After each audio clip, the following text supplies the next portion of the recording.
Pierre-Yves et Mehdi, on va faire un petit bilan de ce premier tour de saison 2014-2015.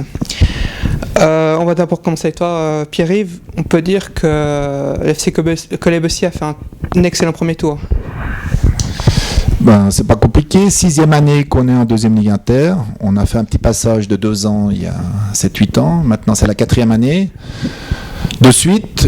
Et c'est le plus gros total de points et le meilleur classement donc, à Noël.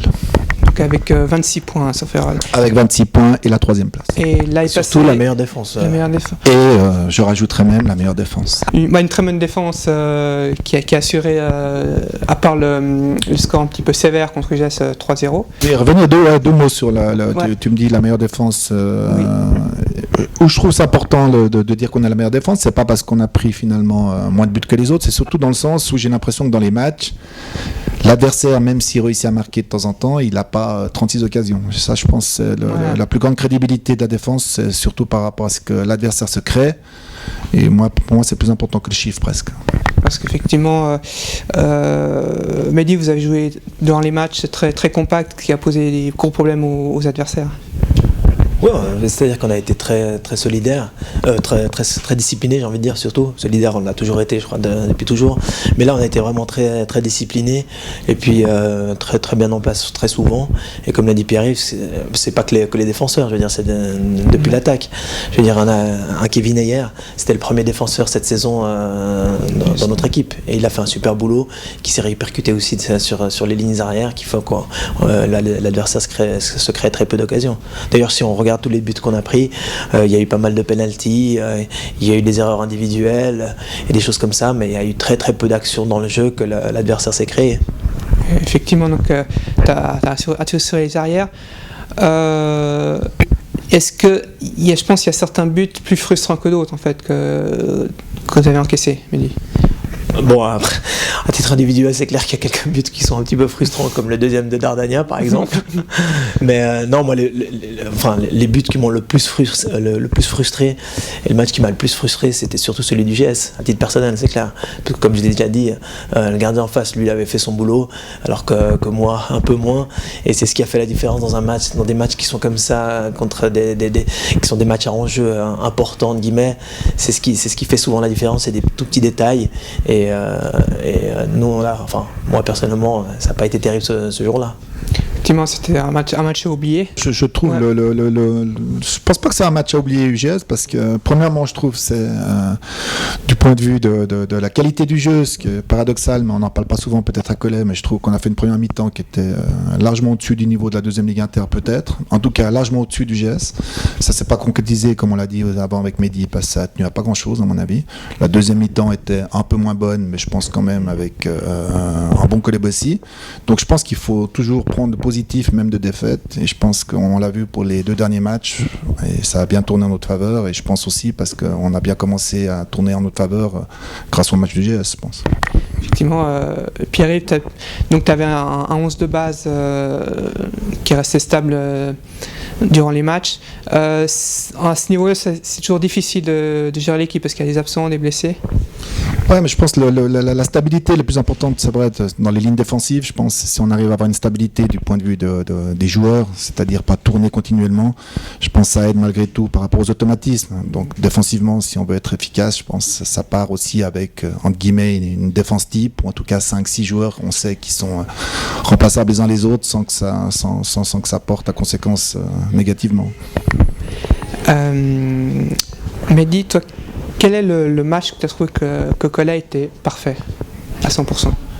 Moi, comme l'a dit Pierre-Yves, moi je trouve le match en termes de jouerie, le plus beau match qu'on ait fait, c'est contre UGS. Les 60 premières minutes contre UGS jusqu'au coup franc du 2-0, on était largement au-dessus, on était vraiment, enfin moi, ça fait très longtemps que je ne voyais pas jouer comme ça. Et après, comme il l'a dit aussi, on a su profiter de cette rencontre-là. On s'est pas découragé, ni on n'a pas été abattu, parce qu'après le match contre Servette également, je trouve qu'on a fait une très grosse performance aussi. On a fait un très bon match. Effectivement, donc bien fini le championnat. Par contre, le début a été un peu difficile et après un bon roulement dès le 3e match. Ouais, moi, je reviens là-dessus, je dis le début, c'est vrai, peut-être un peu plus difficile, mais il ne faut pas oublier qu'on commence contre des équipes, en tout cas contre la première équipe, Plan-les-Boîtes, qui est une équipe qui quand même assez défensif contre nous. On a toujours plus de peine contre ce genre d'équipe qui est très basse dans le terrain et puis qui se livre peu. Ensuite, Dardania, je pense, Perly, on a été faire un match tout à fait valable. On s'est rendu compte par la suite que Perly avait quand même des arguments pour jouer le haut du classement. Donc je pense qu'on a quand même bien débuté malgré tout. Dardania, c'est vrai, peut-être un des matchs où on s'est le moins créé d'occasion, mais on se rend compte finalement que Dardania, il est peut-être l'équipe avec le plus gros potentiel de la Ligue. Et après, je pense qu'on a eu une période hyper intéressante. C'est ces 3 matchs qu'on a enchaînés, Sierre, Vevey et Saxon. Je serais étonné de voir combien d'équipes vont gagner chez les 2 Valaisans au 2e tour. On aime bien les Valaisans, donc c'est pour ça que quand on aime bien, on prend ce qu'il y a, ça c'est clair.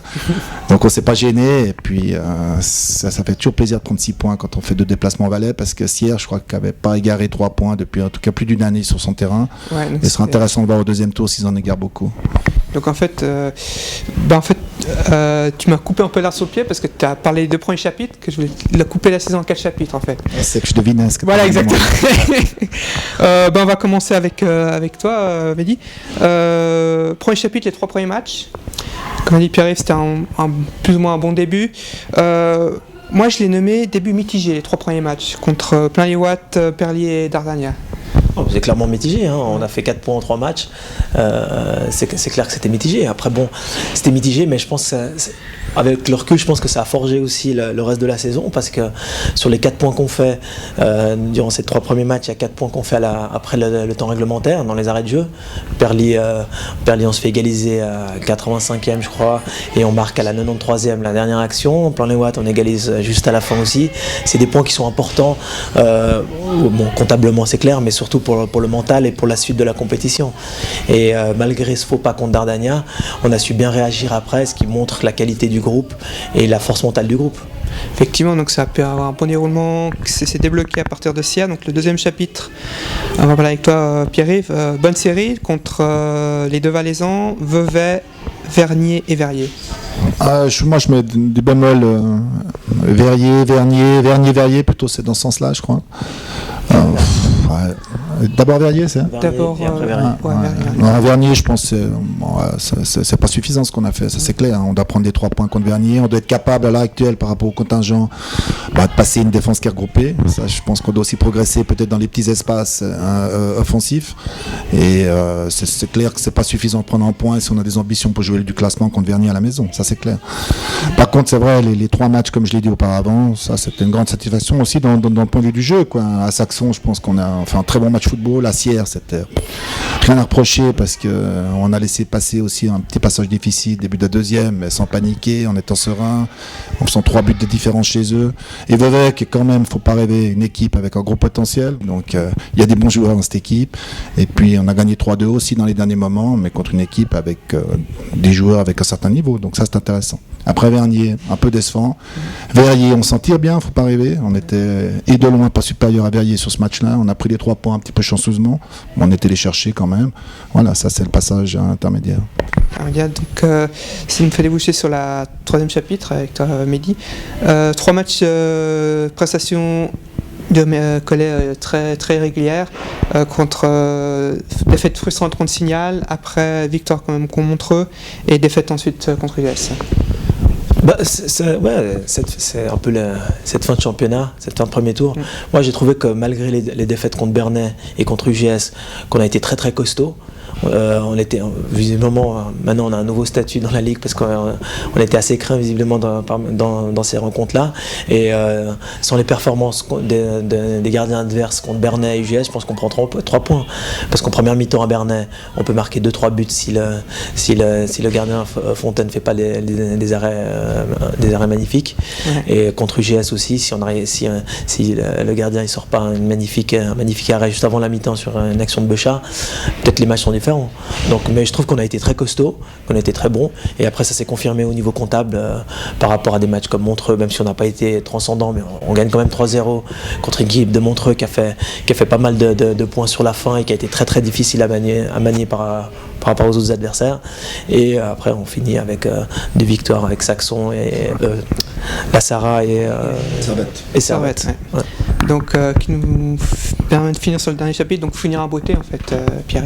Quand on finit 2 matchs 6, en plus 2 adversaires, Servette, ça reste Servette malgré tout. Hein. Si on les laisse jouer, on sait que c'est une équipe avec techniquement avec des bons joueurs. Puis la Sarah qui terminait fort ce championnat, c'était difficile, c'était un combat là-bas, faut pas rêver. Hein. C'est pas notre meilleur match du point de vue qualitatif football. Hein. Par contre, du point de vue solidité, c'était voilà, chapeau. Alors vous avez marqué au bon moment contre la Sarah après 3 minutes, puis juste avant la quand on rentre, on est prêt, nous. Hein. Il y a quelques joueurs qui ont tapé la révélation du premier tour. Tu vas voir si tu es d'accord avec moi. J'ai noté 3 noms, Gus, Kevin et Marcos. 3 joueurs comme quoi j'ai pas La révélation du premier tour. Bon, alors moi, c'est marrant, mais les gens, ils ont. C'est où tu vois que t'es pas entraîneur, toi, mais. C'est bien, les gens pensent tout de suite joueur à potentiel offensif qui est intéressant. Ouais. Moi, je suis défenseur, donc déjà, comme le dit Mehdi, les statistiques font qu'on a la meilleure défense, on n'est pas la meilleure attaque. Donc après, on peut relativiser en disant que c'est défensivement, je pense, c'est le bloc qui est intéressant aussi, ça c'est sûr. Et le prototype, comme l'a dit Mehdi, c'est Kevin, qui est assez impressionnant quand c'est l'équipe en face qui a la balle. Hein. Pas forcément quand nous, on a la balle, mais ça c'est hyper important aussi. Kevin, je pense, c'est une bonne surprise. Mehdi me l'a présenté au début de saison. J'avais pas trop de notions sur Kevin, en tout cas par rapport à ce qui se passait. C'est aussi par le fait qu'il a peu joué à Plan-les-Ouates. Visiblement, Plan-les-Ouates pouvait passer de Kevin Ayer. Voilà. Chacun a sa vision du football. Gus, quand il fait une préparation, on sait que Gus c'est un bon joueur, il n'y a pas de miracle. L'année passée au 2e tour, il était en dessous parce que sa préparation était tronquée du point de vue de la santé. Cette année, il fait une bonne préparation. Malgré tout, on le critique parce qu'il a l'air fluet, mais il est solide. Et puis je pense que voilà, sa vitesse de course est intéressante. Il commence à être décisif en phase offensive avec des assists et des buts. Pour passer les paliers, voilà, c'est les statistiques qui disent qu'on passe un palier ou pas. Et le dernier, Marcos au contraire, je dis, si on avait eu un vrai Marcos, on serait peut-être premier. Hein.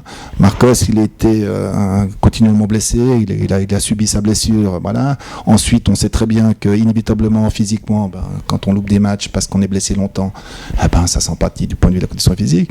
Quand on aura un vrai Marcos, on sait ce qu'il peut apporter à l'équipe de par ses qualités. Ça sera intéressant de voir le potentiel offensif qu'on aura du point de vue du nombre de buts marqués. Moi, les satisfactions, c'est comme l'a dit, j'en ai discuté avec Mehdi avant. Quand on voit les 2 recrues défensives, que ça soit Vito ou Raph, voilà, ça c'est déjà une stabilité. Il faut toujours partir des fondaisons, je pense, et ça c'est important. Et voilà. Partir du gardien alors. Ouais, exactement. Du gardien. Ouais. Mais j'ai même dit, tu as toujours dit, s'il y a une bonne défense, c'est pas un gardien. Donc, exactement. Étant donné que c'est moi qui m'occupe aussi un peu du recrutement, c'est pour ça que je fais attention à prendre des bons joueurs en défense pour avoir le moins de boulot. Parce que ça, en fait, la défense est une très bonne défense, donc tu étais rassuré derrière, parce qu'il y avait donc Ben, Vito, Raph, qui font une bonne défense en fait, donc ça te rassure encore plus avant d'entrer sur le terrain. Bon, ça me rassure moi, mais ça rassure je pense toute l'équipe aussi, ouais, forcément, ouais. Bon, c'est clair. Non, nous je pense, on en discutait tout à l'heure avec Pierre-Yves, je crois que ça faisait longtemps qu'on faisait pas un aussi beau recrutement avec des joueurs qui apportaient autant tout de suite, que ce soit donc comme vous l'avez dit, Kevin, Raph, Vito, c'est qui a eu encore cette saison, Momo aussi. Je veux dire, c'est des joueurs qui ont tout de suite apporté beaucoup et qui ont tout de suite élevé la qualité de notre jeu. Et ça, c'est capital. Et après, sans dénigrer bien entendu les autres, mais la grande force de Caleb aussi cette saison, c'est la richesse de l'effectif. Ouais. Ça, c'est clair. On a un effectif en nombre, de qualité, et les joueurs s'apprécient tous entre eux. Et c'est uniquement pour ça qu'on a réussi à faire un bon premier tour. Hein. C'est pas grâce à lui ou lui. C'est grâce au fait qu'à chaque fois qu'un joueur est rentré en ligne de compte, il a apporté sa petite pierre à l'édifice au moment donné, comme l'éternel Pierre Quilez qui s'entraîne quand il peut avec nous, mais les matchs qu'il a fait avec nous, il a apporté sa pierre à l'édifice, comme Cédric Dijoux, comme tous ces joueurs. Et c'est ça qui a fait la force de notre équipe dans ce premier tour. Donc là, une très bonne équipe, on va rester avec toi Mehdi. Mais donc cette équipe, bonne équipe, bien structurée. Maintenant on va parler un peu des hommes de l'ombre, parce que y a quand même une part de récompense en fait. JPP Qui ça? JPP. Pas forcément JPP. j'en peux plus, quoi. Non, ouais, parce qu'on a quand même vécu au milieu du premier tour, il y a eu quand même voilà, on a dû prendre le relais, 3 personnes dans le staff, et ça a été plus ou moins géré par rapport à ça. Qu'est-ce que tu penses, Mehdi? C'est presque. C'est clair que JPP, ça fait des années qu'il est ici. Alors il a eu des petits soucis de santé cette saison. C'est ce qui fait aussi, entre guillemets, j'ai envie de dire, la beauté de notre club et de notre équipe. Ouais. C'est-à-dire que ok, c'est une personne qui est capitale, qui est importante dans notre vestiaire, et il n'a pas pu être là pour des raisons de santé. C'est ce qui fait la force. C'est comme dans l'équipe, il y a quelqu'un d'autre qui a pris le relais, toi en l'occurrence, Pascal, Pierre-Yves, moi aussi, les joueurs quand ils étaient là, tout le monde donnait un coup de main, et c'est ce qui a fait qu'on a pu surmonter cette épreuve. Donc ça n'a pas eu une influence sur les résultats, heureusement. Transition partie détente. Alors on va finir avec toi par partie détente, mais on va commencer avec toi, Mehdi. Ouais. Alors je vais te donner carte blanche. Ouais. Tu peux dire ce que tu veux sur n'importe quel joueur. Donc parce qu'il y a surtout certains joueurs qui te titillent, qui te charrient. Alors on va appeler ça un petit peu règlement de compte. Alors moi j'ai aucun compte à régler. J'ai aucun compte à régler parce que sinon au deuxième tour je me retrouverai tout seul. C'est Luc. Notre physio. Donc non, j'ai aucun compte à régler. Mes comptes je les règle entre 4 yeux personnellement. Et non. Moi comme je l'ai dit, franchement c'est une grande fierté de voir tout ce qui a été fait depuis tant d'années ici dans le club. Et puis de voir, c'est une grande fierté justement de voir où on se trouve aujourd'hui par rapport au classement, par rapport à nos moyens et par rapport à l'investissement de tous ces joueurs, parce que pas oublier que tous ces joueurs qui sont là, ils ont tous été dans d'autres clubs où ils ont été des joueurs relativement bien payés, etc. Et d'avoir accepté de nous rejoindre sans rétribution financière chez nous et d'avoir joué les jeux, on dirait que la plupart, on a l'impression que ça fait 10 ans qu'ils sont au club. Ils ont tout de suite compris la mentalité du club, et c'est la plus grande des fiertés, hormis le fait que le classement est génial. C'est un peu cette fierté là de voir qu'on a réussi à perpétuer cet esprit collésien même chez des joueurs qui étaient salariés ailleurs. Exactement, puis ça permet de transition sur la phrase qui est derrière là, qui est de Roosevelt. Les gagnants trouvent des moyens, les perdants des excuses. Donc c'est un peu ça rentre dans la mentalité de Coleb aussi. On va finir avec toi. Pierre-Yves, tu as une très bonne mémoire, je crois. C'est les chiffres, ouais, non, en principe. C'est la vue qui baisse un peu plus. Ouais. On va faire un petit examen. Qu'est-ce qu'on pense, Mehdi? Oui, docteur. Ouais. Alors, ce qu'on va faire, c'est qu'on va commencer par d'abord je vais te dire, on va faire un peu un tac au tac spécial. Je vais te dire le match, je vais dire le résultat et un petit mot, juste un mot sur ce match, ce que tu as pensé. Donc un mot, c'est juste un bref. Alors, contre Coleb aussi plein les watts, le résultat. 2-2. Et petit mot Coussi Coussin. Match de reprise. Perlis Sertou. 2-3. Non. 1-2. Ouais. Dardania. 0-2. 0-2, ouais. 0-2. Essayez pas plus. FC Sierre. 0-3. C'est Carnotzer. Excellent. Vevey. 3-2. Mental supérieur. Saxon. 1-3. Carnotzer. Vernier. Vernier 0-0. Vierge. Verrier. Verrier 3-2. Chanceux. Bernay. 1-0, 0-1, puisque c'est 1-0, puisqu'ils ont gagné. Ouais, 1-0, si tu veux. Frustrant. Montreux. 3-0. Minimum syndical. Voilà. Par rapport à la performance, pas par rapport au score. Ouais. UGS. UGS 0-3, donc perdu 3-0. Un peu vexant. Ouais. Servette. 2-0. Remettre les pendules à l'heure, je pense. La Sarah. La Sarah 0-2, match d'homme. Non, si je sais pas les résultats de cette année, Nico, je suis sénile. Donc... Non, c'est juste pour voir. Pose-moi des questions, on y va en arrière, 15 ans. Il y a un piège. Il y a un piège, vas-y. Vevey. Bon, Un match de coupe, un match, je ne veux pas dire, mais la saison était longue, voilà. On a fait des choix, on les assume. Okay. Maintenant au niveau des buteurs. Je pense que c'est Kevin, 9 buts, voilà. 4 buts, Marcos. Voilà. Je pense le 3, Gus 3 ou 2. 3 de Gus, c'est juste. 3. Et puis après, il y a... le gros souci, je vais te dire, Bijard 1, je crois. Hein, oui. Après, je ne vais pas parler des...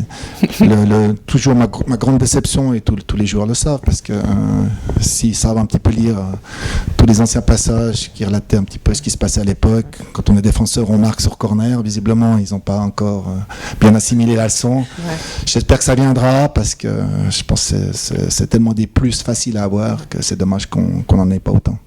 Okay, donc c'était bon choix. Il y a aussi Canedo. Un accident. Tavares, c'est juste.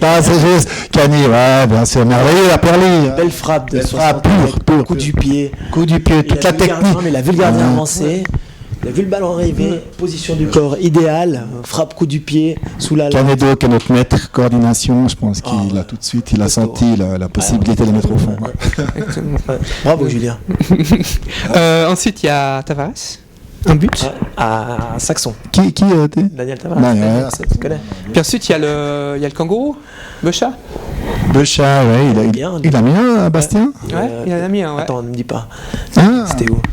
Je sais que ouais. Entière. Ouais, de la tête, tout à fait. Ah, bon petit joueur de tête, Becha. C'est marrant, c'est pas le plus grand, mais c'est peut-être le meilleur joueur de tête. Timing. Maintenant on va finir, chacun va dire un petit mot à toute l'équipe, on s'approche des fêtes de fin d'année. On va commencer avec toi Mehdi, un petit mot pour l'équipe, même pour le club, hein, comme tu veux. Oh bah écoute, on va parler de l'équipe puisqu'on est de l'équipe. Je souhaite une très bonne fête de fin d'année à tout le monde, qui profite bien de cette pause hivernale, parce qu'elle fait du bien, parce que c'est vrai que l'année a été longue entre la fin du deuxième tour de l'année dernière, de la saison dernière, et ce premier tour qui a été quand même assez astreignant. Et puis surtout qu'on garde bien en tête qu'on a fait un joli premier tour, mais qu'on a fait que la moitié du boulot. Okay. Il y a la deuxième moitié qui arrive, et cette pause hivernale est toujours capitale pour les organismes, pour la prise de poids, etc. de certains joueurs. Donc on espère que tout le monde sera fit à la reprise. Moi, je dirais juste du point de vue... beaucoup de satisfaction du point de vue humain, je trouve. Cette année, il n'y a aucune animosité entre les joueurs. Alors c'est paradoxal, ils se sont frottés 2-3 fois à l'entraînement, mais finalement ça m'a jamais déçu ou ça m'a jamais énervé, dans le sens où c'était une animosité positive, je trouve, qui a été réglée hyper vite après. Et je pense qu'ils s'apprécient énormément entre eux. Et je pense qu'ils ont aussi beaucoup de reconnaissance par rapport aux gens qui encadrent le club. Et je dis ce qui est paradoxal aussi, maintenant il y a même des joueurs qui me bousouillent, ça me presse souci des fois, mais je dis du point de vue humain, c'est chapeau, et là je les remercie tous. Hein. Ok, merci de disponibilité. Et on va tutoyer Nico, merci Nico. C'est vrai qu'on peut le dire. Grand coup de chapeau de ce que tu fais. Tu fais partie aussi justement de ce mercato qui est arrivé l'année dernière, et on a l'impression que ça fait 10 ans que tu es au club, donc tu es comme à la maison. Hein. Puis on va recruter quelqu'un à l'avant-match. Voilà, il va y avoir des petites surprises à la maintenant avec les réseaux sociaux, on va voir si on peut on va peut-être lancer un petit Twitter là pour faire des débats, qu'est-ce qu'ils ont pensé de l'émission, puis on va discuter tout ça. Ça sera pas mal. Ok, merci beaucoup. Merci.